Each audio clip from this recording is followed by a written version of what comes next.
আসসালামু আলাইকুম ওয়া রাহমাতুল্লাহি ওয়া বারাকাতুহু। আলহামদুলিল্লাহি রাব্বিল আলামিন ওয়াসসালাতু ওয়াসসালামু আলা রাসূলিহিন নবিয়্যিল কারীম ওয়া বা'দ। ক্বালা আল্লাহু তাআলা ফি কালামিহিল মাজিদ ওয়া ইন্নাকা লাআলা খুলুকিন আযীম। সুপ্রিয় দর্শক ও শ্রোতা, কাছে দূরে, দেশে কিংবা প্রবাসে যে যেখান থেকে দেখছেন, আপনাদের সকলকে নেক্সাস টেলিভিশনের প্রাত্যহিক আয়োজন বেকম্যানস বিস্কিটস নিবেদিত ইসলামী জীবন বিধানে স্বাগত জানাচ্ছি। আমি মাহমুদুল হাসান হাশেমি। বরাবরের মতোই একটি নির্ধারিত বিষয়ে আজ আমরা কথা বলবো। আজকে যে বিষয়টি নির্ধারণ করা হয়েছে, চরিত্র গঠনের উপায়।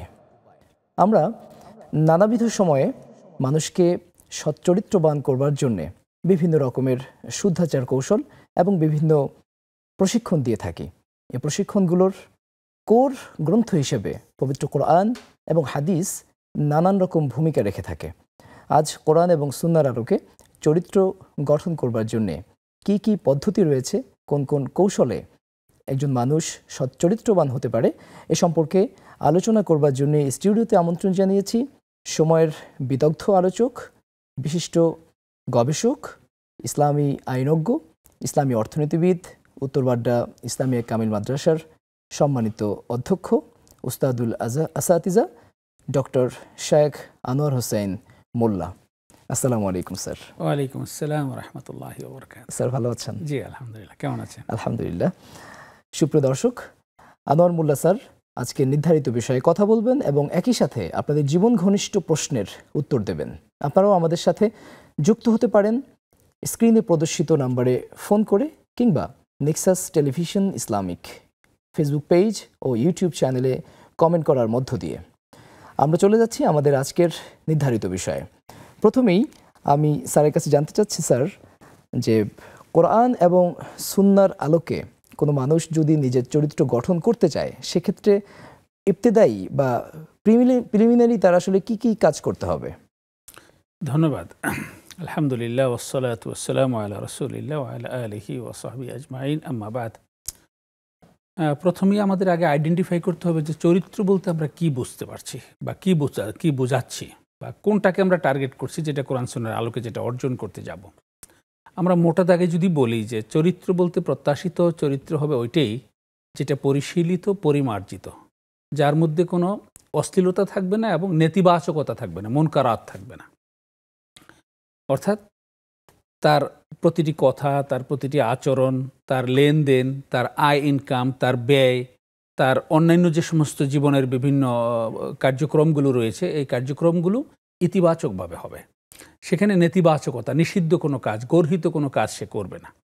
ওরকম একটা জীবন বা ওরকম একটা চরিত্রকেই আমরা সচ্চরিত্র বলি বা ওইটাকে আমরা টার্গেটেড একটা ক্যারেক্টার বলি। তো এখন আমরা ওরকম একটা সুন্দর ক্যারেক্টার যদি তৈরি করতে চাই, তাহলে কোরআন সুন্নাহ সুনির্দিষ্ট কতগুলো প্রেসক্রিপশন দিয়েছে। প্রথমত চরিত্রের বিধ্বংসী দুইটা কাজ, একটা হলো ফাহশা, একটা হলো মুনকার।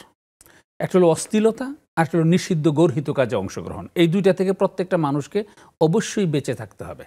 এই জন্য আল্লাহ রাব্বুল আলামিন টিপস দিয়েছেন, ইন্নাস সালাতা তানহা আনিল ফাহশাই ওয়াল মুনকার, যে সালাত যদি যথাযথভাবে পারফর্ম করে, তাহলে এই সালাত তাকে ফাহশা থেকে, সকল অশ্লীলতা থেকে এবং গর্হিত যত কাজ আছে সেই কাজ থেকে রক্ষা করবে।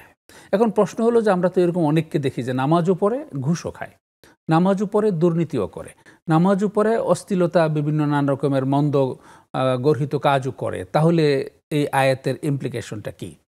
আসলে বাস্তবতাটা হলো, কোরআন যেটা বলেছে সেটা সঠিক বলেছে।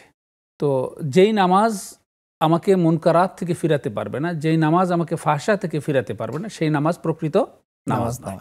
নামাজটা হয়তো বাহ্যিকভাবে নামাজের আনুষ্ঠানিকতা, নামাজের জায়নামাজ, আজান, একামত, মসজিদে যাওয়া, মানে রুকু দেওয়া, সেজদা দেওয়া, এগুলো হয়তো নামাজের মতো মনে হচ্ছে নামাজের, কিন্তু নামাজের যে রূহ, নামাজের যে প্রাণ, সেই প্রাণটা নামাজের মধ্যে নাই। যার কারণে এই নামাজটা প্রকৃত নামাজ, যেই নামাজ মানুষকে মুনকারাত থেকে ফিরাবে, তার নামাজ হয়তো সেই রকম মানের হয় নাই বলি তাকে মুনকারাত থেকে ফিরাচ্ছে না। আর এটাকে মানে তৈরি করার জন্যে একেবারেই শুরু থেকেই কিন্তু সেই প্র্যাকটিসটা শুরু করাতে হবে। রাসূলুল্লাহ সাল্লাল্লাহু আলাইহি ওয়াসাল্লাম বলেছেন, মুরু আওলাদাকুম বিস-সালাতি ইযা বালাগু সাবআ সিনিন, তোমরা তোমাদের সন্তানদেরকে নামাজের জন্য নির্দেশ প্রদান করো যখন তার বয়স 7 বছর হয়। 7 বছরের একটা বাচ্চা কিন্তু ভালো মন্দ বোঝার এখনো বয়স হয়নি। তখন থেকেই তাদেরকে প্র্যাকটিস করাতে হবে নামাজ মানসম্পন্নভাবে, সুন্দরভাবে, পরিশীলিতভাবে নামাজ যেন সে আদায় করতে পারে। তো 7 বছর থেকে এটা শুরু করার কথা বলেছেন। 3 বছর করার পরেও যদি দেখা যায় যে প্রপারলি পারফর্ম করছে না, তখন বলছে ওয়াদরিবুহুম আলাইহা ইযা বালাগু 10 সিনিন, যে 10 বছরে যদি যায় তাহলে তখন তাদেরকে শাসন করো, তাদেরকে শাসন করে নামাজের আওতায় নিয়ে আসো। এবং এখানে আরেকটা নতুন দায়িত্ব অর্পণ করে দিয়েছে, ওয়াফাররিকু বাইনা মাদাজিহিম, এবং তাদের বিছানাপত্র আলাদা করে দাও। এটাও চরিত্র গঠনের একটা খুব গুরুত্বপূর্ণ বিষয়, যে এই 10 বছর বয়সী বাচ্চাদের মধ্যে, ছেলে মেয়েদের মধ্যে একটা প্রাইভেসি বোধ কাজ করে। এই অবস্থায় তাদের নিজেদের জীবনের প্রাইভেসিগুলো মেনটেন করার একটা তাদেরকে একটা প্রবৃত্তির মধ্যে তাদেরকে ঢুকিয়ে দিতে হবে। সেই চর্চা যেন তারা করতে পারে, নিজেকে নিজের মতো করে যেন সে গুছিয়ে নিতে পারে, ওরকম একটা সুযোগ করে দিতে হবে। 10 বছর বয়সে, 10 বছর বয়সে, এটা রাসূল সাল্লাল্লাহু আলাইহি ওয়াসাল্লামের হাদিস। কিন্তু আমরা অনেক সময় দেখি যে কলেজ পড়ুয়া, বিশ্ববিদ্যালয়ে পড়ুয়া ভাই বোন একসাথে একই বিছানায় ঘুমাচ্ছে, একই রুমে থাকতেছে। এগুলো কিন্তু পরিশীলিত চরিত্র গঠনের অন্তরায়। তাদের মধ্যে লজ্জাবোধ কমে যাবে, তাদের মধ্যে সেই পরিশীলিত মানসিকতা কমে যাবে। এই জন্যে নট নেসেসারি যে প্রত্যেককে 2000 স্কোয়ার ফিটের একটা ফ্ল্যাট বানায় দিতে হবে, আধুনিক ফ্ল্যাট, এরকম নয়। আমার সামর্থ্য নেই, সালার চটের বেড়া দিয়ে হলেও তাদেরকে আলাদা আলাদা থাকার ব্যবস্থা যেন করে দেয়, রাসূলের নির্দেশ। এটা কি 10 বছর বয়স? এটা 10 বছর বয়সে। মানে আল্লাহ রাসূল সাল্লাল্লাহু আলাইহি ওয়াসাল্লাম বলেছেন যে তাদেরকে শাসন করো, ওয়াদরিবুহুম আলাইহা ইযা বালাগু 10 সিনিন ওয়াফাররিকু বাইনা মাদাজিহিম। 10 বছর বলেই বলছে যে তাদেরকে কি করো, বিছানাপত্র আলাদা করে দাও। তো কারণ এই বয়স থেকেই তাদের মধ্যে ওই বোধটা কিন্তু আস্তে আস্তে কাজ করে। দেখা যায় যে 12-13 বছরের বাচ্চাদেরকে নিয়ে যদি মা বাবারা একই বিছানায় থাকে, একই রুমে থাকে, তাহলে বাচ্চাদের মধ্যে আস্তে আস্তে হায়া, লজ্জা, শরম, এই প্রবণতাগুলো আস্তে আস্তে কমে যাবে, লজ্জাশীলতা কমে যাবে, বাবা মার প্রাইভেসি মেনটেন হবে না, এবং কি বাচ্চাদের প্রাইভেসি মেনটেন হবে। ভাই বোন যদি একসাথে থাকে তাদের প্রাইভেসি মেনটেন হবে না। অর্থাৎ 10 বছর বয়স থেকে ভাই বোনকে আলাদা বিছানার ব্যবস্থা করতে হবে, ইসলামের নির্দেশ। শেখ, আমাদের সাথে দুজন দর্শক ইতিমধ্যে যুক্ত হয়েছেন, আমরা দর্শকদের নিয়ে নিচ্ছি। আসসালামু আলাইকুম। ওয়ালাইকুম আসসালাম ওয়া রাহমাতুল্লাহি ওয়া বারাকাতুহু। জি, আমি মৃত্তিকা মনি বলছিলাম বাড়িধারা থেকে। জি প্লিজ। স্যার, আমার দুটো কোয়েশ্চেন আছে। জি, আমার ফার্স্ট কোয়েশ্চেন হচ্ছে, আমাদের সোসাইটিতে অথবা আমাদের ফ্যামিলিতে দেখা যায় যে ভাইয়ে ভাইয়ে, বোনে বোনে, অথবা যে কোনো মানুষের সাথে খুব ভালো সম্পর্ক থাকে। আবার দেখা যায় যে 19 থেকে 20 হলেই একজন আরেকজনকে কটু কথা বলতেও ছাড়ে না। এই যে চক্ষু লজ্জা বোধ, এই চক্ষু লজ্জা বোধ সম্পর্কে ইসলামকে কিছু বলা আছে? আচ্ছা, জি, আপনার দ্বিতীয় প্রশ্নটি। আর আমার সেকেন্ড কোয়েশ্চেন হচ্ছে, আমার লাইফে দেখা যায় আমি যা কিছু প্ল্যান করি বা যা কিছু চিন্তা করি, আমি দেখা যায় একটু এক্সট্রিম লেভেলে চিন্তা করে ফেলি, এজন্য আমার লাইফে কিছুই হয় না। এটা কি সাইকোলজিক্যাল কোনো টার্ম, নাকি এটা ইসলামিক কোনো এক্সপ্লেনেশন আছে? জি, অনেক ধন্যবাদ। আমাদের সাথে আরো একজন যুক্ত আছেন। কে বলছিলেন প্লিজ? আসসালামু আলাইকুম হুজুর। ওয়ালাইকুম আসসালাম ওয়া রাহমাতুল্লাহ। জি, সরি, আমি মোসাম্মদ নীলা বলছিলাম পাবনা সদর থেকে। জি প্লিজ। আমার দুইটা কোশ্চেন আছে। ফার্স্ট কোশ্চেন, আমার না একজন করতে বলেছেন, কোন মেয়েকে যদি তার শখের বিষয়, সে আগ্রহী যেদিকে, খেলাধুলা, হ্যাঁ, মেয়ে মানুষকে কি ক্রিকেট খেলতে দেয়া যাবে? তার শখ এটা, এই জন্য কি বাবা মা যদি খেলতে দেয়, বাবা মা কি গুনাহগার হবে? ইসলাম কি বলেছেন এই বিষয়ে একটু বলবেন। আর একটা প্রশ্ন হুজুর, আমার মধ্যে একটু সুসিবাই সমস্যা আছে, যেটা অজু করতে গেলাম, অজু করছি, মনে হচ্ছে কি যে মনে হয় আমি 3 বার কুলি করলাম নাকি কি করলাম, এটা আবার করি। আবার বিভিন্ন ধরনের আছে, এই জন্য উল্লেখ করে এটা বললাম যে এটা থেকে বাঁচার কোনো আমল আছে কিনা। জি, অনেক অনেক ধন্যবাদ, আপনার প্রশ্নটি বুঝতে পেরেছি। আমাদের সাথে থাকুন, শায়েক আপনাদের প্রশ্নের উত্তর দেবেন। শায়েক যে আলোচনা করছিলেন, জি জি, তো আমরা বলছিলাম যে সালাতের প্র্যাকটিসটা ছোটোবেলা থেকেই বাচ্চাদের করতে হবে। যদি প্রপারলি সালাতের প্র্যাকটিস করানো যায়, সালাত একটা বড় ধরনের রেমেডি হিসেবে কাজ করবে। চরিত্রকে ধ্বংসাত্মক কাজের দিকে নিয়ে যাওয়ার থেকে বা মন্দ কাজ করা থেকে ফিরিয়ে রাখবে। যেই বাবা সন্তানকে নিয়ে 5 ওয়াক্ত নামাজে যায়, সকালবেলা নামাজ পড়ে এসে কোরআন শরীফ পড়ায়, যথাসময়ে পড়ার টেবিলে বসে, এই বাচ্চা কিন্তু বাজে ছেলেদের সাথে মিশার সময় পাবে কোথায়? সে মানে নেশা করে বিভিন্ন জায়গায় মানে পড়ে থাকার সময় কোথায়? এই জন্য তাদেরকে সালাতের ব্যাপারে তাদেরকে অভ্যস্ত করতে, ইন্না সালাতা কানাত আলাল মুমিনিনা কিতাবাম মাওকুতা। আল্লাহ বলেছেন যে এই সালাদটা হলো মানুষের জন্য একটা টাইম ক্যালেন্ডার, এটা জীবনটাকে এত সুন্দর পরিশীলিতভাবে গুছিয়ে দেয়।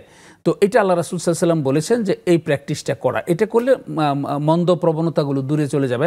রাসূল সাল্লাল্লাহু আলাইহি ওয়াসাল্লাম একবার সাহাবীদেরকে বললেন, তোমরা বলো তো দেখি, কারো বাড়ির পাশ দিয়ে যদি একটা ঝর্ণা দ্বারা বয়ে যায়, আর কোনো ব্যক্তি যদি সেই ঝর্ণা দ্বারায় 5 বার গোসল করে, তাহলে তা ভালোভাবে যদি গোসল করে, তো হালিয়া বকা মিন দারানিহি শাই, তার শরীরে কি কোনো ময়লা থাকবে? সাহাবায়ে কেরাম বললেন যে না। তিনি বললেন যে নামাজের উদাহরণটা এরকমই, যদি তোমরা যথাযথভাবে কোনো একজন ব্যক্তি যদি 5 ওয়াক্ত সালাত পারফর্ম করে, তাহলে তার মধ্যে এরকম নেতিবাচকতা মন্দ কিছু থাকবে না, তার মধ্যে গুনাহ থাকবে না, পাপ থাকবে না, বা অশ্লীলতা বা পাপাচার কিছু থাকবে না। তো এই জন্য এটা আমাদের করতে হবে। দ্বিতীয় হলো যে ছোটবেলা থেকেই বাচ্চাদেরকে মানে আদর্শিক ফ্রেমে গড়ে তুলতে হবে। বাবা মা নিজেদেরকে বাচ্চাদের সামনে আদর্শ হিসেবে গড়ে তুলতে হবে। কারণ বাবা যদি মিথ্যা কথা বলে আর সন্তানকে যদি বলে যে তোমরা মিথ্যা কথা বলো না, মিথ্যা বলা মহাপাপ, তাহলে কিন্তু হবে না। এই জন্য নিজেরা একটা পরিশীলিত আচরণ, আমাদের চরিত্রের মধ্যে একটা পরিশীলিত একটা সুন্দর পরিমার্জিত চিত্র যেন ফুটে ওঠে বাচ্চাদের সামনে, যে আমার বাবার চরিত্র, আমার মায়ের চরিত্র, আমার বড় ভাইয়ের চরিত্র, আমার চাচার চরিত্র, আমার খালার চরিত্র অত্যন্ত চমৎকার, অত্যন্ত সুন্দর। তারা মিথ্যা কথা বলে না, তারা অন্যের কষ্ট দেয় না। বাবা দেখে যে অন্যের টাকা মেরে খাচ্ছে, বাবা দেখে যে ওয়াদা করে খেলাপ করছে, মানুষ ফোনে কথা বলছে, হ্যালো জি ভাই আমি তো খুলনা চলে আসতে তো 1 সপ্তাহ লাগবে, অথচ তিনি ঢাকায় ঘরে বসেই কথা বলতেছেন। এই জাতীয় বিষয়গুলো যখন বাচ্চারা দেখবে, তখন বাচ্চাদের মধ্যে তাদের চরিত্রে নেতিবাচক একটা রিফ্লেক্ট পড়বে এগুলোর। এই জন্য নিজেরা বাচ্চাদের সামনে আদর্শ হিসেবে, মডেল হিসেবে উপস্থাপিত হতে হবে। আমাদের চরিত্রের কোনো নেতিবাচকতা যেন ধরা পড়ে না বাচ্চাদের মধ্যে। এটা কখন ধরা পড়বে না? যখন আমরা আমাদের চরিত্রের নেতিবাচকতাগুলো আমরা মানে আস্তে আস্তে সরিয়ে ফেলতে পারবো। আর যদি আমার ভিতরে নেতিবাচকতা থাকে, চরিত্রের মন্দ দিক থাকে, তাহলে সেগুলো কিন্তু বাচ্চাদেরকে আকৃষ্ট করবে। এই জন্য বাচ্চাদেরকে নিজেরা দৃষ্টান্ত হিসেবে উপস্থাপন করে ছোটোবেলায় বাচ্চাদের যখনই কোনো নেতিবাচকতা ধরা পড়বে, সাথে সাথে সেটাকে কৌশলে এবং অত্যন্ত মানে পরিকল্পিতভাবে সেগুলো তাদেরকে সরানোর চেষ্টা করতে হবে। যখন দেখা গেল একজন কোনো একটা বাচ্চা মিথ্যা কথা বলছে, সেজন্য পরবর্তী মিথ্যা কথা না বলে তাকে সেটা উৎসাহিত করতে হবে। মন্দ কিছু কাজ করছে, যেই কাজটা মানে শরিয়া বা মানে ধর্মীয় দৃষ্টিকোণ থেকে অ্যালাউড না, অথবা লিগ্যালি অ্যালাউড না, অথচ সে করছে, তাকে সেখান থেকে ফিরিয়ে আনার জন্য চেষ্টা করতে হবে। প্রথমত বাবা মা নিজেকে সন্তানদের সামনে আদর্শ হিসেবে, দৃষ্টান্ত হিসেবে উপস্থাপন করবে এবং সন্তানদেরকেও গড়ে তোলার চেষ্টা করবে পারিবারিক পর্যায়ে। দ্বিতীয় আরেকটা হলো প্রাতিষ্ঠানিক পর্যায়ে। জি, প্রাতিষ্ঠানিক ব্যাপারের আলোচনাটা আমরা শুনবো, তবে তার আগে ছোট্ট একটি বিরতিতে আমরা যাচ্ছি। সুপ্রিয় দর্শক, শুনছিলেন অত্যন্ত মনোমুগ্ধকর আলোচনা। আমরা আলোচনার বাকি অংশ বিরতির পর শুনবো। ততক্ষণ আমাদের সাথেই থাকার জন্য অনুরোধ জানাচ্ছি। ফিরছি ছোট্ট একটি বিরতির পর।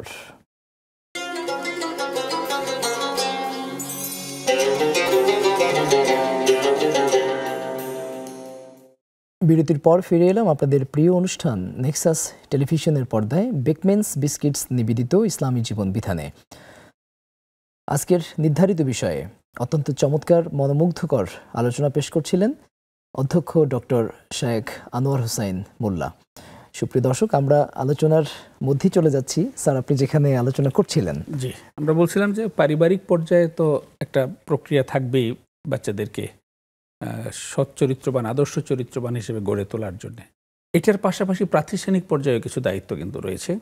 আমরা আমাদের ছেলেমেয়েদেরকে বিভিন্ন প্রতিষ্ঠানে পাঠাই। সেই প্রতিষ্ঠানের কর্তব্য হলো বাচ্চাদেরকে কতগুলো বিষয়ে তাদেরকে ডেভেলপ করা। এর মধ্যে তাদের শারীরিক বিকাশ, মানসিক বিকাশ, তারপরে তাদের জ্ঞানগত বিকাশ, তাদের দক্ষতাগত বিকাশ, তাদের চেতনাগত বিকাশ এবং তাদের চারিত্রিক বিকাশ। কিন্তু দুর্ভাগ্যজনক বাস্তবতা হলো আমাদের শিক্ষা প্রতিষ্ঠানগুলোতে তাদের মধ্যে নৈতিক বিকাশের কোনো ব্যবস্থা আমাদের প্রাতিষ্ঠানিক ব্যবস্থাগুলোতে নেই। সে সত্য কথা বলে কিনা, সে ঠিকমতো নামাজ পড়ে কিনা, আমানত রক্ষা করে কিনা, এই বিষয়গুলো যাচাই করা হয় না। প্রতিষ্ঠানগুলো এমনভাবে ডেলে সাজানো হয়েছে পশ্চিমা ফ্রেমে। ইসলামের যেটা বিধান সেটা হলো প্রতিষ্ঠানগুলো এমনভাবে সাজানো হবে যে সেখানে তাদের মধ্যে গুরু শিষ্য সম্পর্ক থাকবে। প্রত্যেক ওস্তাদ তার সন্তানদেরকে এই চারিত্রিক যে বৈশিষ্ট্যগুলো আছে, ইতিবাচক চারিত্রিক বৈশিষ্ট্য নিয়ে যেন বাচ্চা গড়ে উঠতে পারে, এই ব্যবস্থাগুলো নিশ্চিত করবেন। এই তদারকিটা প্রতিষ্ঠান করবে, যে এটা আমাদের দেশে শিক্ষা প্রতিষ্ঠানগুলো, আমাদের শিক্ষা ব্যবস্থা এটার এই বিষয়টা মানে অবর্তমান বলতে গেলে বা খুব অল্পই বিদ্যমান। তো এটা অবশ্যই করতে হবে, তাহলে নৈতিকভাবে আমাদের ছেলেমেয়েরা, আমাদের শিক্ষার্থীরা শিক্ষিত হবে এবং নৈতিক মানসম্পন্ন চরিত্রবান হিসেবে গড়ে উঠবে। উচ্চ ডিগ্রি, বিশ্ববিদ্যালয়ের উচ্চ ডিগ্রি প্রাপ্ত লোকেরা যখন কর্মক্ষেত্রে যায়, তারাও গিয়ে হাজার হাজার কোটি টাকা লোপাট করে দিচ্ছে, প্রজেক্ট লোপাট করে দিচ্ছে, রাষ্ট্রের টাকা বিদেশে পাচার করে দিচ্ছে, মানুষকে নানাভাবে হয়রানি করছে, ঘুষ দুর্নীতিতে জড়িয়ে পড়ছে, অথচ তারা কিন্তু তথাকথিত শিক্ষিত। তাহলে যেই শিক্ষাটা প্রয়োজন ছিল আমরা তাদেরকে সেই শিক্ষাটা দিতে পারিনি। শিক্ষার মধ্যে যদি নৈতিকতা না থাকে, চারিত্রিক বিকাশের উপাদান যদি না থাকে, তাহলে সেই শিক্ষা কিন্তু অর্থহীন। কোরআনে কারিমে এই ব্যাপারে কিন্তু সুস্পষ্ট একটা দিক নির্দেশনা দিয়েছেন।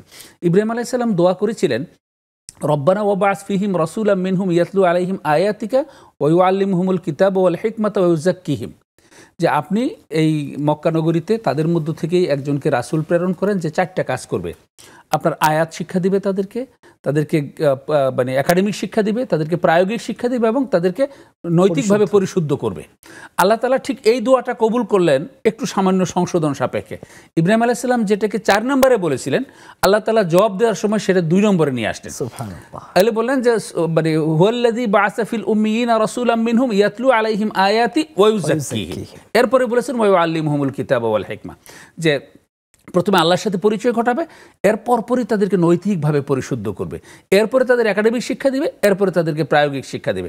কেননা যে আল্লাহর মানে পরিচয়ের পাশাপাশি সাথে সাথে যদি নৈতিক পরিশুদ্ধি না আসে, তাহলে একাডেমিক শিক্ষা এবং তাদের যে মানে প্রায়োগিক শিক্ষা, এটা ইতিবাচক কোনো ফল নিয়ে আসবে না, যার রেজাল্ট কিন্তু আমরা ভোগ করতেছি।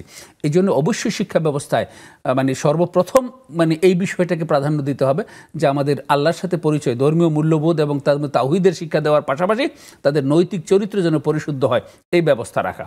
প্রতিষ্ঠানের পাশাপাশি আরও কিছু পেশাগত দিক থেকেও কিন্তু কিছু ব্যাপার রয়েছে।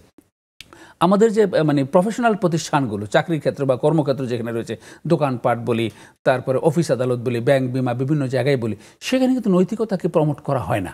সেখানে যদি নৈতিকতাকে প্রমোট করা হয়, যারা নৈতিক তাদেরকে মূল্যায়ন করা হয়, যারা আদর্শ চরিত্রবান তাদেরকে প্রমোশন দেওয়া হয়, তাদেরকে বাড়তি সুযোগ সুবিধা দেওয়া হয়, এবং যারা মানে নৈতিকতার দিক থেকে যারা স্খলিত, নৈতিক স্খলন যাদের হয়েছে, তাদের বিরুদ্ধে যদি প্রপার ব্যবস্থা নেওয়া হয় এবং তাদেরকে যদি ডিমোশনের ব্যবস্থা করা হয় এবং অনৈতিকতার জন্য প্রপার শাস্তির ব্যবস্থা যদি করা হয়, তাহলে সেখানে কিন্তু এই নৈতিকতার চর্চাটা হবে। আরেকটা সর্বশেষ একটা পয়েন্ট বলি, আলোচনা শেষ করবো, যেহেতু আমাদের প্রশ্ন উত্তর দিতে হবে। সামাজিক ব্যাপারে একটা কিন্তু বিষয় রয়েছে, আমাদের সমাজটাকে অনৈতিকতাকে প্রমোট করার একটা সামাজিক ব্যবস্থা আমরা দাঁড় করিয়ে ফেলেছি। সমাজে দেখা যায় একটা মাহফিল হবে, একটা স্পোর্টস হবে, স্কুলে একটা স্পোর্টস হবে, একটা খেলাধুলা হবে, ওখানে প্রধান অতিথিকে কাকে করা হচ্ছে? প্রধান অতিথি করা হচ্ছে চুরি করে, দুর্নীতি করে, অনেক টাকার মালিক, সে 5 লাখ টাকা ডোনেশন দিয়েছে, তাকে প্রধান অতিথি করা হচ্ছে, তাকে সভাপতি করা হচ্ছে, তাকে অমুক করা হচ্ছে বড় ধরনের। আর একটা সৎ অফিসার, একজন সৎ মানুষ, একজন সৎ শিক্ষক, তাকে স্টেজেই উঠতে দেওয়া হয় না, ওই নিচে বসে আছে। তখন আমাদের এই আপকামিং জেনারেশন যখন দেখে যে অমুক ভাই, আরে ও তো লেখাপড়ায় অত ভালো ছিল না, কিন্তু অনেক টাকার মালিক হয়েছে, ঢাকা শহরে গিয়ে দেখুন কি সম্মান, তাকে কি ফুলের মালা দিয়েছে, অমুক ভাই জিন্দাবাদ দিয়েছে, আমাকে অমুক ভাইয়ের মতো হতে হবে। আর ওই যে অমুক নাকি খুব ভালো ছাত্র ছিল, ক্লাসে ফার্স্ট বয় ছিল, স্টেজেই তো উঠতে পারে নাই, না আমার ওরকম হওয়ার প্রয়োজন নেই।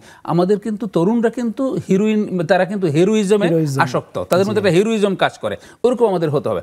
যদি উল্টাটা হতো যে সে দুর্নীতিবাজ, সে অসৎ, সে চরিত্রহীন, তাকে মাঠেই ঢুকতে দেওয়া হবে না, ওই যে সৎ লোকটাকে এনে প্রধান অতিথি করা হবে, ওই সৎ লোকটাকে এনে সভাপতি করা হবে, তাহলে কিন্তু এই নৈতিক চরিত্রের উন্মেষ ঘটানোর ব্যাপারে এটা একটা ইতিবাচক ভূমিকা পালন করতো। আমাদের সমাজের নেতিবাচকতার দিকে আমরা যাচ্ছি, এগুলোকে ঘুরিয়ে যদি আমরা ইতিবাচক ফ্রেমে সেবে আনতে পারি, তাহলে আমাদের আগামী জেনারেশন চরিত্রবান হিসেবে গড়ে উঠবে বলে আমরা আশা করতে পারি ইনশাআল্লাহ। আমাদের সাথে একজন দর্শক আছেন। আসসালামু আলাইকুম। ওয়ালাইকুম সালাম। আসসালামু আলাইকুম। জি ভাই, প্রশ্নটি করুন। জি বোন, প্রশ্নটি করুন। যে আমার চোখের সমস্যা, জি মানে অন্ধ হয়ে যে রোগ হয়ে সেই রোগ হয়েছে। এখন আমার গ্লুকোমা, এখন আমি চোখে ওষুধ দিই 3 রকমের। জি, দিনে 6 বার একটা দেই, 3 বার একটা দেই, 2 বার একটা দিই। আপনার প্রশ্নটি কি বোন? এখন এটা কি রমজান মাসে কি এই ওষুধ দেওয়া যাবে দিনের বেলা? রোজার সময় চোখে ড্রপ দিতে পারবেন কিনা? জি জি, অনেক ধন্যবাদ, আপনার প্রশ্নটি বুঝতে পেরেছি। আমাদের সাথে আরো একজন দর্শক আছেন, আমরা আরেকটি প্রশ্ন আমরা নিয়ে নিচ্ছি। আসসালামু আলাইকুম। ওয়ালাইকুম আসসালাম। আমি আমার 2টা প্রশ্ন। জি, যে আমার স্বামী মারা গেছে আজকে 4 মাস 21 দিন হলো। জি, উনি তো নামাজ পড়ে নাই। আপনার টেলিভিশনের ভলিউম কমিয়ে প্রশ্নটি করুন। হ্যাঁ, কমাই আছে। জি বলুন। আমার স্বামী মারা গেছে আজকে 4 মাস 21 দিন হয়, কিন্তু আমি কোনো সময় মানে আমার অন্তরটা টান দিচ্ছে, কিন্তু আমি বুঝতে পারছি না। তবে উনি নামাজ পড়েন নাই।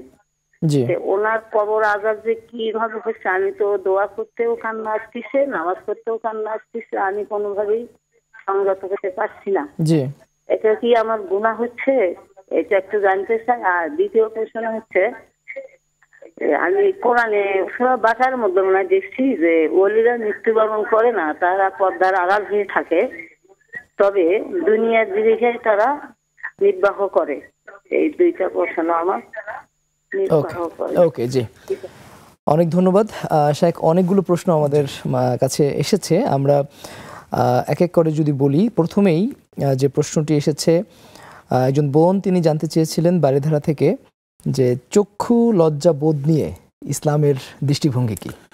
না, উনি যেটা সাথে বলেছেন যে ওই সম্পর্ক ভালো, কিছুক্ষণ পরেই বা একটু বেশ কম হলেই দেখা যায় কটু কথা বলছে, এবং মানে এমন কথা বলছে যেটা উনি নিতে পারছেন না, এরকম। তো এই ব্যাপারে ইসলামের দিক নির্দেশনা একেবারেই পরিষ্কার যে মানে সদাচরণ করা এটা ইসলামের বিধান।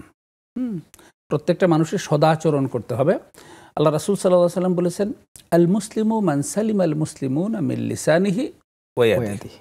ও মানে প্রকৃত মুসলিম বা একজন মুসলিম তাকেই বলা যাবে যার কথা এবং কাজের অনিষ্টতা থেকে অন্যরা নিরাপদ। যদি কথার দ্বারা কেউ কষ্ট দেয় বা কোনো কাজের দ্বারা অন্য কাউকে কষ্ট দেয়, আল্লাহ রাসূলের ভাষ্য অনুযায়ী সে সব প্রকৃত মুসলিম নয়। আল্লাহ রাসূল সাল্লাল্লাহু আলাইহি ওয়াসাল্লাম আরও বলেছেন, মান ইয়াদমানু লি মা বাইনা লিহইয়াইহি ওয়া মা বাইনা ফাখিযাইহি আদমানু লাহুল জান্নাহ। কোনো ব্যক্তি যদি আমাকে দুইটা জিনিসের মিসইউজ করবে না এই গ্যারান্টিটা দিতে পারে, এই দায়িত্বটা নিতে পারে যে তার দুই চোয়ালের মাঝখানে অর্থাৎ জিহ্বা, অর্থাৎ জিহ্বার মিসইউজ করবে না। জিহ্বা দ্বারা দুইটা কাজ করা হয়, একটা হলো খাওয়া হয় আর একটা হলো কথা বলা হয়। খাওয়ার সময় গর্হিত বস্তু খাবে না, আর কথা বলার সময় গর্হিত কথা বলবে না, মিথ্যা কথা বলবে না, মানুষকে কষ্ট দিবে না, গীবত করবে না, চগলখড়ি করবে না, এরকম।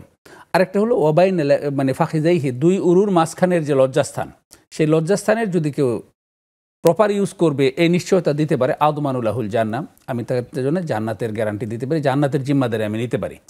অর্থাৎ মানুষের মানে সাথে আচরণটা হতে হবে পরিশীলিত আচরণ। কোনো মানুষ যদি একজনের আচরণ দ্বারা আরেকজনের কষ্ট পায় তাহলে সে ইমানদার থাকবে। উনি যেটা বলেছেন যে এমনি সম্পর্ক ভালোই আছে, একটু মানে ডান থেকে বাম হলে এদিক সেদিক হলেই দেখা যায় যে খারাপ কথা বলছে, এটা ইসলামের শিক্ষা নয়। ইসলামের শিক্ষা হলো সর্বাবস্থায় সদা আচরণ করতে হবে। তার যদি কোনো খারাপ কিছুও থাকে তাহলেও সেটা একটা মার্জিত অবস্থায় সুন্দরভাবে, আমরা যেটাকে মানে ইহতিসাব বলি, যে সেটাকে মানে সংশোধনের উদ্দেশ্যে তাকে মানে বলে দেওয়া যে আপনার তো এই জিনিসটা এরকম, এটা এরকম হওয়া উচিত। কিন্তু কাউকে কষ্ট দিয়ে কথা বলাটা ইসলাম অনুমোদন করে না। আর লজ্জাশীলতা বলছে ওয়াল হায়া ও শু'বাতুম মিনাল ঈমান। উনি যেটা বলছেন যে চক্ষু লজ্জা বলেও তো একটা কিছু, লজ্জাও পায় না এই কথা বলতে। আল্লাহ রাসূল সাল্লাল্লাহু আলাইহি ওয়াসাল্লাম বলেছেন যে লজ্জা হলো ঈমানের অঙ্গ, যার লজ্জা নেই তার ঈমানের ঘাটতি রয়েছে। জি শাইখ, আমাদের সাথে আরো একজন দর্শক আছেন, কে আছেন আমাদের সাথে? আসসালামু আলাইকুম। ওয়ালাইকুম আসসালাম ওয়া রাহমাতুল্লাহ। হুজুর, আমার দুইটা প্রশ্ন। জি। প্রথম প্রশ্ন হচ্ছে, আমি নামাজে মানে সূরা ফাতিহার সাথে আপনার মিল করে সূরা হাশরের 3 আয়াত পড়ি, এতে আমার নামাজ হবে? জি। দ্বিতীয় প্রশ্নটি? আর দ্বিতীয় প্রশ্ন, আমার এক আত্মীয়, উনি তাহাজ্জুদের নামাজ পড়ে না, তাওবার নামাজ পড়ে, আবার রহমতের নামাজ পড়ে। আচ্ছা। আর বলে কি যে আপনার ওই তাহাজ্জুদের নামাজ পড়তে গেলে নাকি ধাক্কা দিবে, ওনার ছেলেকে কে মারে ফেলাবে, মানে এই ধরনের কথা বলে। আমি যদি পড়তে বলি আমার সাথে রাগারাগি করে। আচ্ছা জি, ঠিক আছে। জি, অনেক অনেক ধন্যবাদ, আপনার প্রশ্নটি বুঝতে পেরেছি। সুপ্রিয় দর্শক, আপনাদের বেশ অনেকগুলো প্রশ্ন আমাদের মাঝে এসেছে। আমরা প্রশ্নের উত্তরগুলো আমাদের আমন্ত্রিত অতিথির কাছে শুনবো, তবে তার আগে ছোট্ট একটি বিরতি নিচ্ছি। ফিরছি বিরতির পর।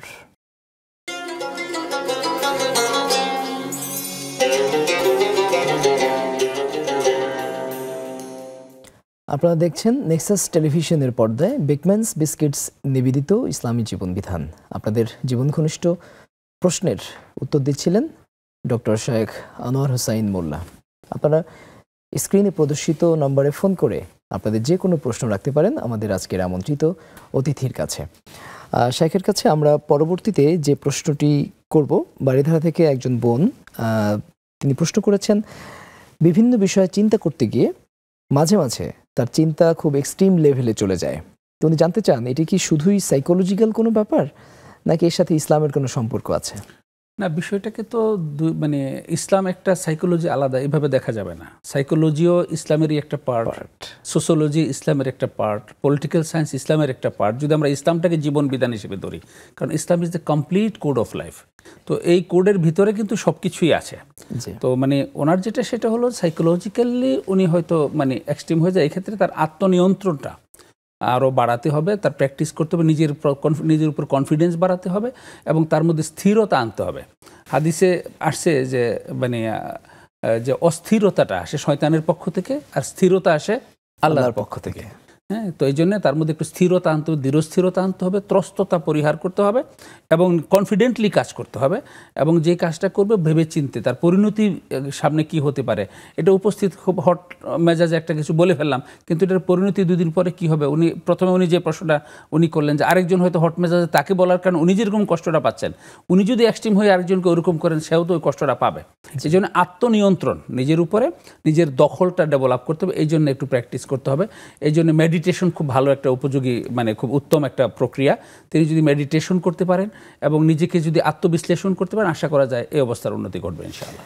শেখ একজন প্রশ্ন করেছেন যে ছোট মেয়েদেরকে যারা শখের বসে ক্রিকেট খেলতে চায়, এক্ষেত্রে তাদের ক্রিকেট খেলার বিধান কি, এবং একই সাথে বাবা মা যদি তাদেরকে খেলার অনুমতি দিয়ে থাকেন, সরঞ্জাম কিনে দেন, সেক্ষেত্রে বাবা মার জন্য বা কি করণীয়? যে কোনো খেলাই ছেলেদের হোক মেয়েদের হোক শরিয়ার সীমা মেনটেন করে করতে হবে। যেই বাচ্চারা ছোট, এখনও তাদের উপর পর্দার বিধান হয়নি, তাদের যে কোনো খেলাধুলা যে কোনো ফেজে তারা করবে, কিন্তু শরিয়ার বিধান মেনটেন করে করবে। যখন একটু বড় হয়ে যাবে, যখন তাদের উপর পর্দার বিধান প্রযোজ্য হবে, তখন তারা এরকম খেলা খেলবে না অথবা এরকম জায়গায় খেলবে না যেখানে তাদের পর্দার বিধান লঙ্ঘিত হয়। তো সেইভাবে সীমারেখা মেনটেন করে যদি বাচ্চাদের খেলাধুলার অনুমতি দেওয়া হয়, খেলার ব্যাপারে প্রোভাইড করা হয়, খেলাধুলার সরঞ্জাম কিনে দেওয়া হয়, এটা বরং বাবা উত্তম দায়িত্বশীল পিতার এই ভূমিকা পালন করলেন, এতে গুনাহ হওয়ার কিছু নেই। কিন্তু সেই খেলাধুলার নামে যদি শরিয়া লঙ্ঘন হয়, এরকম কোনো কাজে তাদেরকে প্রোভাইড করেন অথবা তাদেরকে সহযোগিতা করেন, তাহলে অবশ্যই বাবা মা গুনাহগার হবেন। শেখ, আমাদের সাথে আরেকজন দর্শক আছেন। আসসালামু আলাইকুম। ওয়ালাইকুম আসসালাম। আমি একটা প্রশ্ন করতেছি। জি। আমার মা আমাকে একটা বাড়ি দিয়ে গেছিল, তখন আমার বিয়ে হয়েছিল, আমার সমস্ত ভাই বোনের বিয়ে হয়ে গেছিল। আমি তখন একা ছিলাম। আমার মা বলছে তো কে দেখবে বলে আমাকে বাড়িতে দিয়ে গেছে। পরে যেই হোক আল্লাহর ইচ্ছায় আমার বিয়ে হয়েছে, কিন্তু আমি বাড়িটা আমি অনেক ভাড়া দিই কিছু টাকা করে বছরে, কিন্তু লিখে দেয়নি কাকু। তা এখন ওরা দাবি করতেছে যে ওই বাড়ির পুরা বিক্রি করে ওই বাড়ির টাকাটা পুরা অংশ সবাইকে ভাগ করে দেওয়ার জন্য। আমি তো দেখছি না, এটা কি অন্যায় হয়ে যাচ্ছে আমার? আপনার মা আপনাকে বাড়িটা লিখে দেন নাই, শুধু মৌখিকভাবে দিয়েছেন? না না না, লিখে দিয়ে দলিল করে দিয়ে গেছে। আচ্ছা, দলিল করে দিয়ে গেছিল যে আমার কে দেখবে। পরে আমার যেই হোক, পরে আল্লাহর রহমতে আমার বিয়ে হয়ে গেছিল। ঠিক আছে, জি বোন। আমার ছেলে মেয়েকে আমি ওই ভয়ে দিতে পারিনি, এখন এরা চাপ দিচ্ছে আমাকে দেওয়ার জন্য। জি জি, প্রশ্নটি বুঝতে পেরেছি। জি, শুকরিয়া। শেখ, আরেকটি প্রশ্ন আমাদের মাঝে এসেছে যে একজন তার সূচিবায়ু রোগে তিনি আক্রান্ত, অর্থাৎ কখনো অজু করতে গেলে তিনি 2 বার মুখ ধুয়েছেন না 3 বার ধুয়েছেন, এই ধরনের কনফিউশন তার তৈরি হয়, এক্ষেত্রে তার কি করণীয়? আসলে এইটাও একটা মনস্তাত্ত্বিক মানে বিক্রিয়া। এই জন্য মানে কনফিডেন্স লেভেলটা ডেভেলপ করতে হবে। কনফিডেন্স লেভেল যখন অজু করেন তখন তিনি মানে আগেই ঠিক করবে যে আমি কয়বার করলাম, ঠিক করে মনে রাখবো। যখন তিনি এটা নামাজের ক্ষেত্রে দেখা যায় 2 রাকাত পড়লাম নাকি 3 রাকাত পড়লাম, এরকম হয়ে যায়। সেজদা একটা দিলাম নাকি 2টা দিলাম, এরকম হয় অনেকের ক্ষেত্রে। এটা হয়, এটাও একটা মনস্তাত্ত্বিক মানে একটা অভিঘাত। তো এই ক্ষেত্রে কনফিডেন্স লেভেলটা ডেভেলপ করতে হবে। আমি যেটা করছি সেটার মধ্যে মনোযোগ বাড়াতে হবে। আমি যখন মনোযোগটা বাড়িয়ে দিব যে আমি 1 বার ধুইছি, 2 বার ধুইছি, 3 বার ধুইছি, 1 সেজদা দিয়েছি, 2 সেজদা দিয়েছি, 1 রাকাত পড়েছি, 2 রাকাত পড়েছি, এই জন্য মনোযোগটা ডেভেলপ করতে হবে। এই ধরনের সমস্যা তাদেরই হয় যারা যেই কাজটা করতেন সেই কাজটার মধ্যে যে মানে পূর্ণ মনোযোগটা কনসেন্ট্রেট করতে যারা পারেন না, তাদের ক্ষেত্রে এমনটা হয় আর কি। এই জন্য অবশ্যই তাদের মনোযোগটাকে ফুল কনসেন্ট্রেশনটা ওইখানে ডেভেলপ করতে হবে, ফুললি কনসেন্ট্রেট করতে হবে। মনোযোগটা যদি তিনি বাড়িয়ে দিতে পারেন এবং মানে তার যদি কনফিডেন্স লেভেলটাকে তিনি আরো স্ট্রং করতে পারেন তাহলে আস্তে আস্তে এই বিষয়টা কেটে যাবে ইনশাআল্লাহ। আমরা দোয়া করি তার জন্য। জি, রমাদানে চোখে ড্রপ ইউজ করা যাবে কিনা? যে সামনে তো রমজান আসছে, তো এই ব্যাপারটা আরো জেনারেলি একটু বলে দে। হ্যাঁ, ওনার প্রশ্নের উত্তর হলো চোখের ড্রপ ইউজ করতে পারবেন যদি ডাক্তার প্রেসক্রাইব করে যে চোখের ড্রপ দেওয়া লাগবে। চোখের ড্রপ হোক, যতবারই হোক, 3 বার হোক, 10 বার হোক, 6 বার হোক, 5 বার হোক, শুধু চোখে নয়, চোখের ড্রপ, নাকের ড্রপ, কানের ড্রপ, ইনহেলার ব্যবহার করা, ইনসুলিন নেওয়া, এই জাতীয় বিষয়গুলো যদি ডাক্তার প্রেসক্রাইব করে যে তার শারীরিক কন্ডিশনে এই অবস্থায়, রোজা অবস্থায় এটা নেওয়া প্রয়োজন, তাহলে অবশ্যই এগুলো তিনি রোজা অবস্থায় ব্যবহার করতে পারবেন, এতে রোজা ভঙ্গ হবে না। এটা রিসেন্ট মানে সর্বশেষ মানে ওলামায়ে কেরামদের ঐকমত্য মাসালা হলো এটা, যে এই মানে ড্রপ এবং ইনসুলিন কিংবা স্প্রে, নাকের স্প্রে, ইনহেলার এগুলো ব্যবহার করার কারণে রোজা ভঙ্গ হবে না। একজন বোন জানতে চেয়েছেন, তার স্বামী 4 মাস 21 দিন আগে মারা গেছেন, তিনি ব্যক্তি জীবনে নামাজি ছিলেন না, এখন তার কবরে আযাব হচ্ছে কিনা এই ব্যাপারটি ভেবে তিনি খুবই ভীত সন্ত্রস্ত। এক্ষেত্রে তার এই ভীত সন্ত্রস্ততা তার জন্য কোনো নেগেটিভ কিছু কিনা, বা তার এক্ষেত্রে কি করণীয়? আসলে এখন তো করণীয় চিন্তা করলে হবে না, এটা আরো 10 বছর আগে এই প্রশ্নটা করা উচিত ছিল, 20 বছর আগে প্রশ্নটা করা উচিত ছিল। আমার স্বামী নামাজ পড়ে না, আমি এখন কি করতে পারি? স্বামী নামাজি না, স্ত্রী তাকে নামাজি বানাতে পারে চেষ্টা করলে। স্ত্রী নামাজি না, স্বামী তাকে চেষ্টা করলে নামাজি বানাতে পারে। এটা কিন্তু পরস্পরের প্রতি দায়িত্ব, তাদেরকে অর্ধাঙ্গিনী বলা হয়, একজন আরেকজনের পরিপূরক। একজন আরেকজনের হুন্না লিবাসুল্লাহু ওয়া আনতুম লিবাসুল্লাহুন্না, তারা তোমাদের পোশাক, তোমরা তাদের পোশাক। পোশাক যেমন বিচ্ছিন্ন করা যায় না, বিচ্ছিন্ন করলে সেটা উলঙ্গ হয়ে যায়, স্বামী স্ত্রীর সম্পর্কটা এরকম যে একজন আরেকজন থেকে বিচ্ছিন্ন হওয়া যাবে না। তো এই ক্ষেত্রে স্বামীরও কর্তব্য রয়েছে, স্ত্রীরও কর্তব্য রয়েছে। জীবিত অবস্থায় তিনি যদি চেষ্টা করে থাকেন, স্বামীকে নামাজি বানানোর জন্য চেষ্টা করেছিলেন, এমনটা যদি হয় তাহলে এই জন্য তাকে দায় বহন করতে হবে না। কিন্তু তিনি যদি স্বামী জীবিত অবস্থায় স্বামীকে নামাজি বানানোর ব্যাপারে কোনোদিনই কোনো তাগাদা অনুভব করেননি, কোনো চেষ্টাই করেননি, তাহলে তিনি এই যে চেষ্টাটা করেন না, এই কারণে হয়তো আল্লাহ তাকে জিজ্ঞাসা করবেন। এখন যেটা হচ্ছে সেটা হলো যে তিনি স্বামী কবরে আযাব হচ্ছে কিনা, তো এই জন্য তিনি উদ্বিগ্ন, উৎকণ্ঠিত। এটা স্ত্রী হিসেবে এটা হওয়ারই কথা, এটা তার গুনার কোনো কারণ নাই। এই মানে তার এই মানে উৎকণ্ঠার কারণে বা স্বামী মানে আযাব হচ্ছে এই জন্য তিনি দুশ্চিন্তাগ্রস্ত হয়ে পড়েছেন, এই কারণে তার গুনাহ হবে না। তো তার করণীয় হবে যেটা, সেটা হলো আল্লাহর কাছে তার পক্ষ হয়ে মাপ চাওয়া, যে আমার স্বামী তো নামাজি ছিল না। যেই লোকটা নামাজি ছিল না তার অপরাধ কিন্তু শুধু একটা না, খোঁজ নিয়ে দেখা যায় এরকম অনেক ফরজিয়াতি সে আদায় করে নেই। সে হয়তো মানে অনেক মানে শরীয়তের অনেক সীমাই সে মানে পরিপালন করে নাই, অনেক সীমা লঙ্ঘিত হয়েছে। হয়তো খুঁজে দেখা যায় পর্দার সীমা মেনটেন করে নাই, হয়তো খুঁজে দেখা যাবে হারাম হালালের যথাযথ সীমারেখা মেনটেন করে চলে নাই, হয়তো দেখা যাবে এরকম আরো অনেক কিছু হয়তো বেরিয়ে আসবে। আমি হয়তো দিয়ে বলছি ওনার ব্যাপারে, যাতে এটা নিশ্চিত আবার বোন যেন কষ্ট না পায়। এরকম যারা নামাজি না যারা, তাদের দ্বারা আরো নানা রকমের মানে মানে শরিয়া বিরোধী কাজ ঘটার যথেষ্ট সম্ভাবনা থাকে। তো এই জন্য উনি শুধু নামাজের জন্য নয়, আরো যদি কোনো গুনাহ থেকে থাকে তো সেগুলোর ব্যাপারে আল্লাহর কাছে মাফ চাইবেন। তার হয়ে স্ত্রী বা তার সন্তান যারা আছে তারাও পিতামাতার জন্য মাফ চাইবেন। আল্লাহ যদি ইচ্ছা করেন তাহলে মাফ করে দিতে পারেন। আর সন্তানরা যদি বাবা মার জন্য দোয়া করে না, সেই দোয়া যদি কবুল হয় তাহলে হতে পারে আল্লাহ হয়তো তাকে মাফ করে দিবেন। আর যদি আল্লাহ মাফ না করেন তাহলে ফয়সালা আল্লাহর হাতে, আল্লাহ যেটা ফয়সালা করার সেটাই করবেন। তো এখন তাদের জন্য মানুষ মারা যাওয়ার পরে সন্তানদের জন্য একটা কাজই করার থাকে, সেটা হলো মানুষ মারা যাওয়ার পরে 3টা কাজ চালু থাকে, যে 3টা কাজই জীবিত অবস্থায় করে যেতে হয়। এর মধ্যে একটা হলো মানে তাকে সদকায়ে জারিয়া করতে হবে। জীবিত অবস্থায় কিছু সদকায়ে জারিয়া যদি করে যায়, কোনো এলেমের ক্ষেত্রে যদি অবদান রেখে যায়, আর যদি সৎ সন্তান রেখে যায়, তো তার সন্তানদেরকে তিনি সৎ সন্তান বানিয়ে দিয়ে থাকেন, ইয়াদউ লাহু ওয়ালাদুন সালিহুন ইয়াদউ লাহু, সেই সন্তান যদি বাবা মার জন্য দোয়া করে তাহলে সেই দোয়া যদি আল্লাহ কবুল করেন তাহলে হয়তো সেই সওয়াব ওই মৃত ব্যক্তি পাবেন। আর তার দোয়া কবুল হলে যদি মাফ করার জন্য দোয়া করেন তাহলে হয়তো আল্লাহ তাকে মাফও করে দিতে পারেন। এই জন্য এখন তাদের জন্য দোয়া করাটাই আমাদের কর্তব্য হবে। জি, সুপ্রিয় দর্শক, শুনছিলেন জীবন ঘনিষ্ঠ প্রশ্নের উত্তর দিচ্ছিলেন শেখ ডক্টর আনোয়ার হোসেন মোল্লা। আরও বেশ কিছু প্রশ্ন আমাদের মাঝে এসেছে, প্রশ্নের উত্তরগুলো আমরা বিরতির পর শুনব। ততক্ষণ আমাদের সাথে থাকার আহ্বান জানাচ্ছি।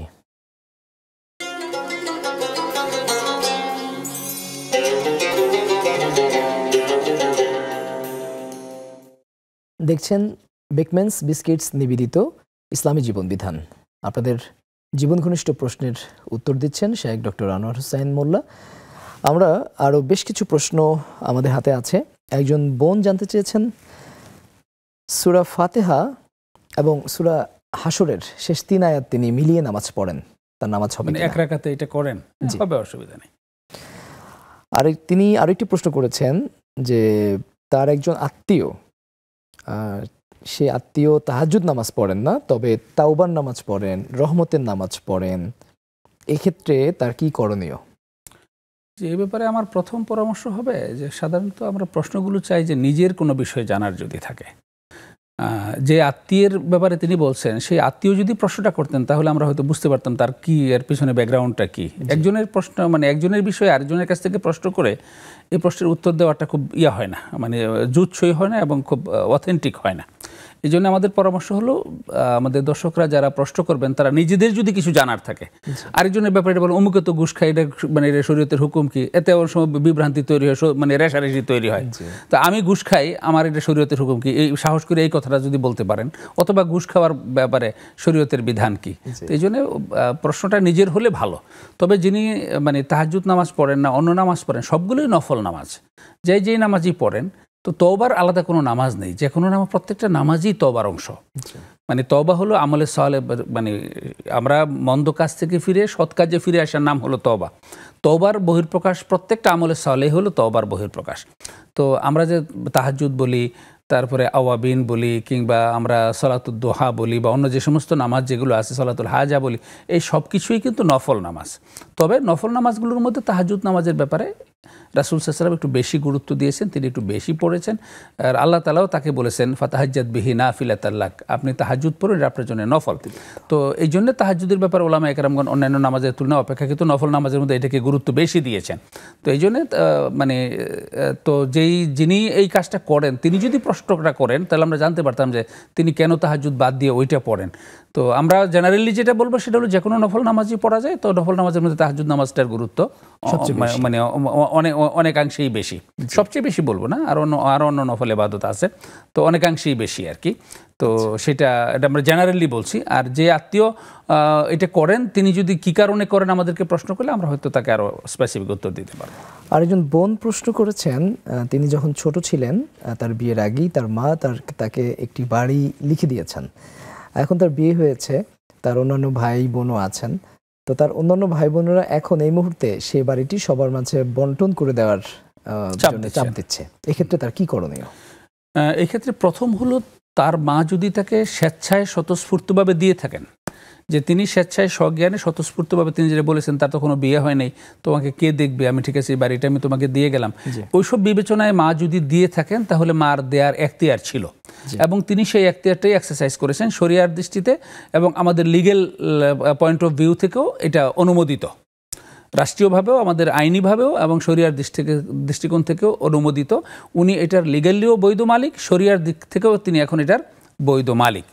এখন তার ভাই বোনেরা যদি তাকে বলেন যে এটা তো আমাদের পৈতৃক সম্পত্তি ছিল বা আমাদের মায়ের সম্পত্তি ছিল, এটা এককভাবে তোমাকে দিয়েছে, তো এটা তো আমাদেরও তো হক ছিল, হক আছে বলা যাবে না, যেহেতু মা দিয়ে দিয়েছেন, তো ওটা তো আমাদেরও তো পাওয়ার ছিল, তো তুমি ওটা আমাদেরকে বিক্রি করে দাও। উনি যদি স্বেচ্ছায় মনে করেন যে ভাই বোনদেরকে দেয়, তাহলে তিনি দিতে পারেন, কিন্তু তিনি শরীয়তের দৃষ্টিকোণ থেকেও লিগালিও তিনি দিতে বাধ্য নন। তিনি যদি না দেন তাহলে গুনাহগারও হবেন না, এবং তার বিরুদ্ধে হয়তো যদি তিনি যেটা বলেছেন সঠিক হয়ে থাকে, যে মা তাকে দলিল করে একদম সাফকবলা দলিল মূল্যে দিয়ে গেছেন, যদি সেটা হয়ে থাকে, লিগালিও তার বিরুদ্ধে আইনগত ব্যবস্থা নেওয়া যাবে না, শরিয়ার দিক থেকেও তিনি এই ব্যাপারে গুনাহগার হবেন না, যেহেতু মা তাকে স্বেচ্ছায় সজ্ঞানে মালিকানা হস্তান্তর করে তাকে এটা দিয়ে গিয়েছে। জি শেখ, আমাদের নেক্সাস টেলিভিশন ইসলামিক ফেসবুক পেজেও আমরা দেখতে পাচ্ছি বেশ কিছু প্রশ্ন এখানে এসেছে।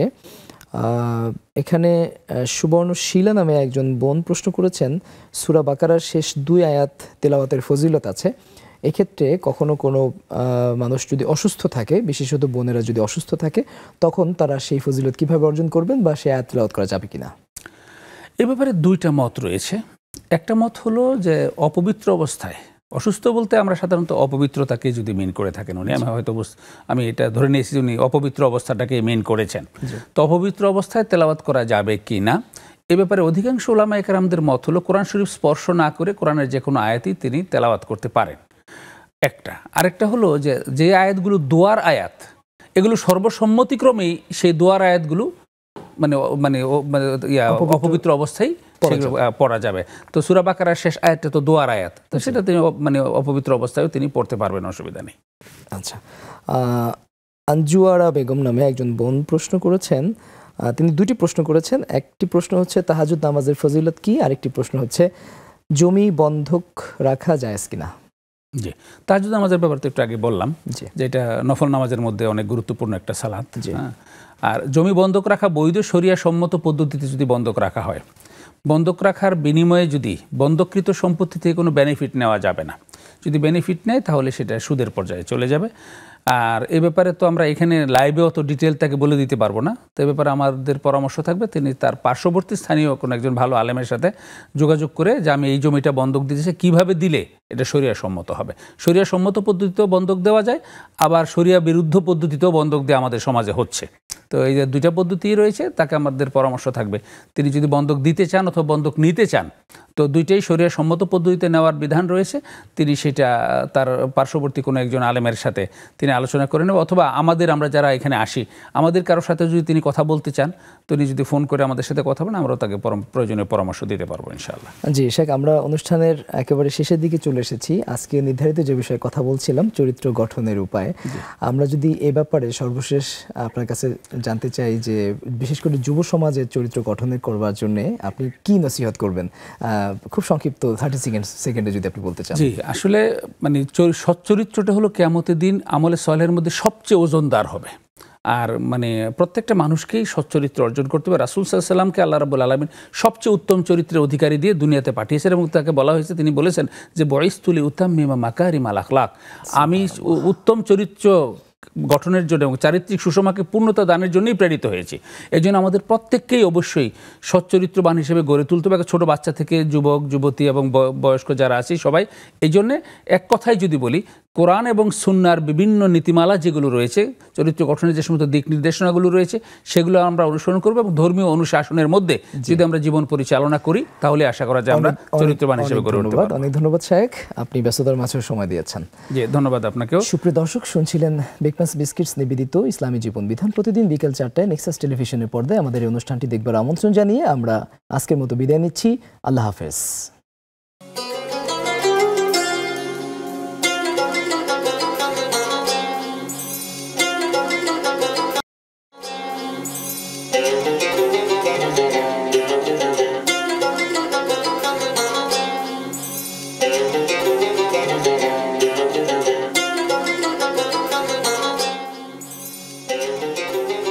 Yeah.